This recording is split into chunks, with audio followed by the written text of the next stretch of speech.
안녕하세요, 갈티입니다. 오이고랑이 나왔습니다. 지난 일주일 사이에 굉장히 많이 컸습니다. 일주일 전에는 이렇게 꽃도 안 피고 보시다시피 오이도 열리지도 않고 일매한 거 진짜 애기 고추만한 게 열렸었는데 이제는 조금 일주일 만에 이렇게 폭풍 성장을 하고 있습니다. 지난주에 와서 줄도 튕기고 뭐 집게도 좀 잡아주고 하는 영상을 찍었는데요. 아직까지는 뭐 특별한 병이 올 시기는 아닙니다. 그래서 뭐 딱히 방제에 대해서 설명할 것도 없는데, 지나가다가 오이가 주렁주렁 달려서 이렇게 영상을 한번 찍습니다. 여러분, 제가 영상을 찍으면서 오이는 최소한 마디 한 5마디, 1마디, 2마디, 3마디, 4마디, 5마디까지 나오는 오이는 다 제거를 해 줘야 된다고 말씀을 드렸잖아요. 그리고 겨순도 제가 영상을 찍으면서 빠트린 녀석이 하나가 있네요. 여기 보시면 얘는 1마디, 2마디, 3마디, 4마디에서 4마디에서 이렇게 오이가 꽃이 펴갖고 오이가 달렸는데 5마디 요 정도에서 이렇게 오이를 수확하면 이 오이가 성장하면서 바닥에 안 닿잖아요. 이렇게 너무 낮은 마디에서 오이를 생산하면 이 바닥에 이렇게 닿잖아요. 바닥에. 다행스럽게 저희는 비닐로 이렇게 덮어놔서 그나마 괜찮지만, 오이 두둑을 만들 때 비닐을 멀칭하지 않은 분들은 완전히 흙 다 묻고, 그리고 오이가 크면서 이쪽 부분은 진한 녹색 되겠지만은 밑에 부분, 뒷부분은 햇빛을 못 받잖아요. 햇빛을 못 받으면 허옇게 돼서 그 부분은 맛도 없어요. 솔직히 맛도 없고, 그리고 또 혹여나 이렇게 판매를 할 때는 상품 가치도 없고, 그래서 최소한 오이를 이렇게 수확할 때는 5마디에서 6마디 위에서 오이를 키운다 생각을 하시고요.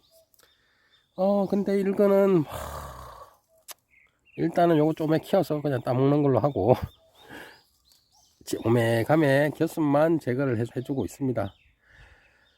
보시면 몇 번에, 그러니까 집게를 찝어 주잖아요. 줄을 튕겨서 집게를 찝어 주면 한 2~3번만 찝어 주면 지가 알아서 이 오이, 이걸 뭐라고 하죠? 정확한 명칭은 모르겠습니다. 이게 오이발이라고 하죠. 여기에 자연스럽게 감고 올라갑니다. 지가 알아서 올라갑니다. 그래서 중심만 살짝만 잡아주면 오이는 기르는데 크게 문제가 없다. 그리고 만일에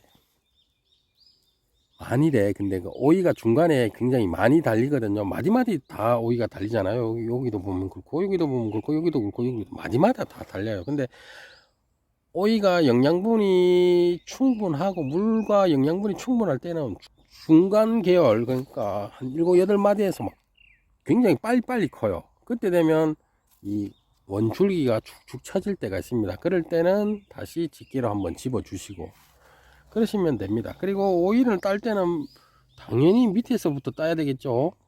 밑에서부터 따고 뭐 그렇게 해야 되는데, 중간중간에 뭐 싱싱하다 해서 중간중간 따놔버리면 어차피 밑에 중간 오이를 따버리면 밑에 오이는 못 먹는다고 보시면 돼요. 모든 영양분이 위로 계속 올라가기 때문에 이 오이를 놔둬버리면 쓰게 돼요. 밑에 오이는 좀 씁니다.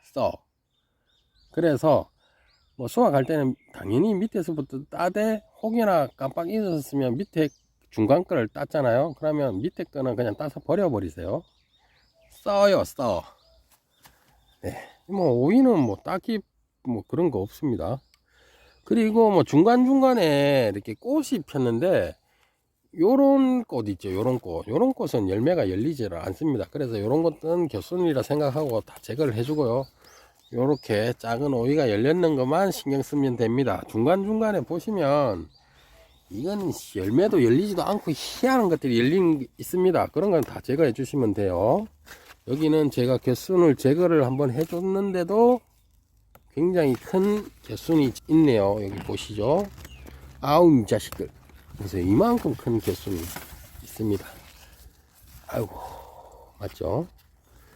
오이나 토마토 같은 경우는 뭐 지금은 병이 오지 않는 시기이기 때문에 오메감에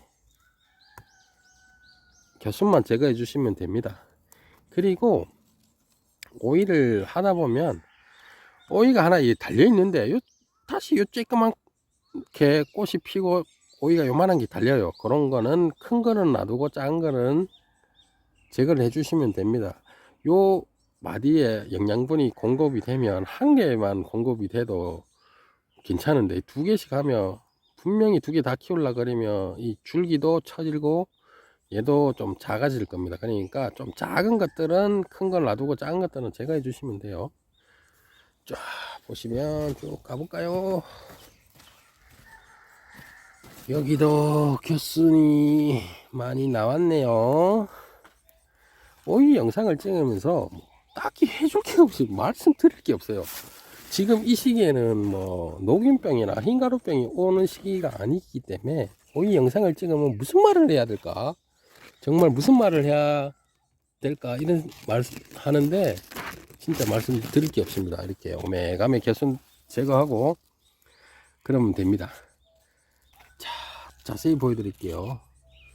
한 마디, 두 마디, 세 마디, 네 마디, 다섯 마디, 여섯 마디부터 오이를 저는 이렇게 생산하고 있습니다. 하나, 둘, 세 개, 네 개, 다섯 개.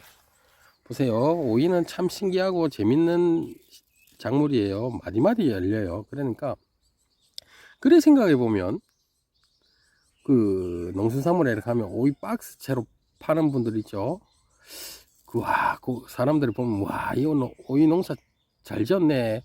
와 대단한데 이러지만 저도 오이를 한번 이렇게 우리 먹을 것만 키우지만 오이는 솔직히 오이는 이렇게 쭉 올라가잖아요. 올라오고 이 나중에 또 꽈리를 트는 모습을 보여드릴게요. 밑에 이렇게 줄기를 다 제거를 하고 이 꽈리를 틀어서 계속 내려오고 올리고 내리고 올리고 하는 작업을 한번 보여드릴 건데 그렇게 하면 이 오이 한 그루에 오이가 몇 개가 달릴까요, 여러분? 기본 5마디 밑에는 제거하고 그 위로 오이를 생산한다고 했을 때 이 오이 한 나무에 몇 개가 달릴까요? 여러분들은 상상을 초월할 거예요. 뭐 어떤 분들은 한 5, 6개 안 달리냐? 많이 달리면 10개 아니냐? 이러는데요. 제가 키워봐도 10개는 훨씬 넘습니다. 보통 15개 가량 한 나무에 한 나무라고 할까요? 오이 한 나무에 한 15개. 어쩔 때는 뭐 7번째, 8번째 겨순에서 겨순을 키워서 또다시 키우면 건 20개 가까이 키웁니다. 그러니까 뭐 오이를 욕심내서 많이 심는 분들이 있어요. 그럴 필요 없어요. 한 나무에 한 보통 아우 난 약치기도 싫고 뭐 하기도 싫다. 그래도 10개 이상은 따먹으니까요. 오이를 욕심내면 안 됩니다. 아 참 그리고 지금은 밭인데 제 집에서는 오이 파종을 해놨습니다. 오이 모종을 이때쯤 되면 모종을 내시면 됩니다. 여러분 오이가 하나씩 달리죠. 모종을 내 갖고 우리 집에는 요만한 오이 모종이 나와 있습니다. 요것을 한 이만큼 키워서 얘를 수확할 때쯤에 여기 쭉 심을 겁니다. 그리고 중간중간 얘들이 병이 올 거예요. 병이 오면 병이 오는 족족 약을 한 번은 쳐갖고 한 번은 수확하는데 그 외에는 계속 약을 안 치고 잘라버리고 중간중간에 모종을 다시 심어 버릴 겁니다. 그래서 줄을 다시 튕기고 이렇게 해서 서리가 내릴 때까지 오이를 따먹을 생각합니다. 물론 지금 이렇게 오이가 지금 일조량이 가장 많은 뭐 6월 7월 8월 달에 가장 6월 7월 달이 가장 오이가 맛있지만 그래도 뭐 식탁에 오이가 있으면 조금이라도 좀 풍성하지 않을까요? 그래 서리가 내리기 때까지 따먹는데 그때까지 오이를 따면 솔직히 맛은 없어요. 맛은 좀 쓴맛도 있고 맛은 없지만 그래도 쓸만한 오이가 나오니까요. 그렇게 하시면 될 것 같습니다. 여러분들도 지금 요 정도 제 농장 크기의 오이 정도라면 모종을 내시는 것도 괜찮습니다. 지금 이 시기에 모종을 내 갖고 키우시면 될 것 같아요. 아니면 조금만 더 있다가 한 다음 주쯤 돼서 모종성에 가서 한 요만한 모종 있죠. 사갖고 식재하면 될 것 같아요. 네. 오늘도 뭐 와서 뭐 별 얘기 안 하는데 쓸데없는 얘기를 10분이 넘었네요. 10분 동안 시청해 주셔서 감사드리고요. 오늘도 즐겁고 힘찬 하루 되십시오. 감사합니다. 칼퇴했습니다.